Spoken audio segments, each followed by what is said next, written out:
टुनटुनी का पति बंटी एक कुली था। वो नदी पार से आने वाले पक्षियों के सामान को इधर से उधर करता था। एक दिन जब बंटी काम पर जा रहा था तब टुनटुनी उससे कहती है, अजी अपनी सेहत का भी ध्यान रखा करो। सभी किसी न किसी दिन छुट्टी लेते हैं, लेकिन तुम तो रविवार को भी काम करते हो।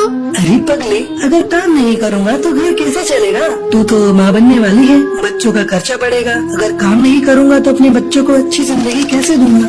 आपसे तो बात करना ही बेकार है। ले लीजिए पोटली, इसमें मैंने रोटी और चावल रख दिए हैं, समय से खा लीजिएगा। नहीं टुनटुनी, आज मेरी तबीयत कुछ सही नहीं लग रही है, कुछ भी खाने का मन नहीं कर रहा है। काम से आऊँगा तो खा लूँगा। बंटी बिना खाना लिए काम पर चला जाता है। टुनटुनी को क्या पता था कि बंटी से उसकी मुलाकात आखिरी थी। उधर बंटी बेहोश होकर बहती नदी में गिर जाता है और वहीं डूबकर मर जाता है। टुनटुनी भागी भागी अस्पताल जाती है।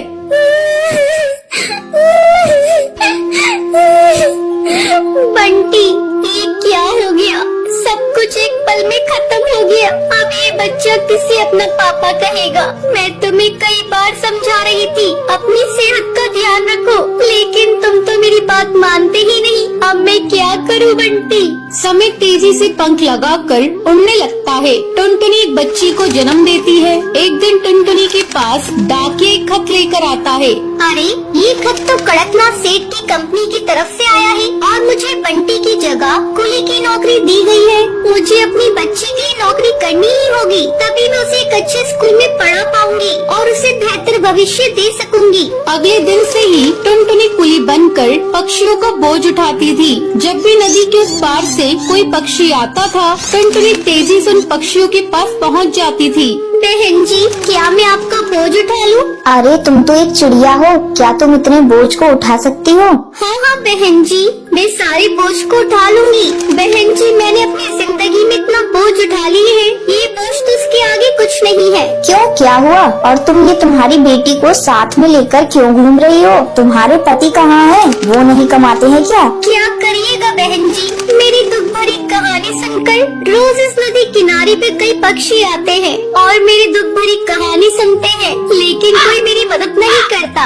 अरे तुम मुझे तो बताओ, मैं तुम्हारी जरूर मदद करूंगी। क्या बताऊं बहन जी, मेरे पति की मौत इसी नदी में डूबकर हो गई थी। उसके बाद से मैं यहाँ कुली की नौकरी कर रही हूँ। देखो टुनटुनी, जब तुम्हारी बेटी थोड़ी बड़ी हो जाएगी तो उसको मेरे स्कूल में डाल देना। मैं उसे पढ़ा लिखा कर एक अफसर बनाऊंगी। मैं तुम्हें अपना पता दे देती हूँ। वो बुलबुल चिड़िया टुनटुनी को अपना पता दे देती है। इसी तरह कई साल गुजर जाते हैं। एक दिन जब टुनटुनी अपना घर साफ कर रही थी, तभी उसे उस बुलबुल का दिया हुआ पता मिलता है। अरे ये पता तो वही है जो मैडम जी ने मुझे नदी किनारे पर दिया था। मैं तो बिल्कुल भूल ही गई थी। अब मैं अपनी बेटी को लेकर मैडम जी के स्कूल में जाऊंगी और उसे वहाँ पढ़ाऊंगी। टुनटुनी अपनी बेटी को लेकर उस पते पर पहुँचती है।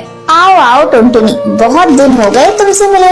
मैडम जी, ये देखिए, मैं अपनी बेटी को अपने साथ लेकर आई हूँ। मैं चाहती हुई पढ़ लिख कर एक अफसर बन जाए, इसे मेरी तरह जीवन में संघर्ष न करना पड़े। हाँ हाँ टुनटुनी, तुम निश्चिंत रहो, मैं तुम्हारी बेटी को अच्छी तालीम दूंगी। तुम्हें एक दिन इस पर गर्व होगा। टुनटुनी अपनी बेटी का एडमिशन उस मैडम जी के स्कूल में कराकर निश्चिंत हो जाती है। उसे इस बात की खुशी थी उसकी बेटी को उसकी तरह जीवन में संघर्ष नहीं करना पड़ेगा।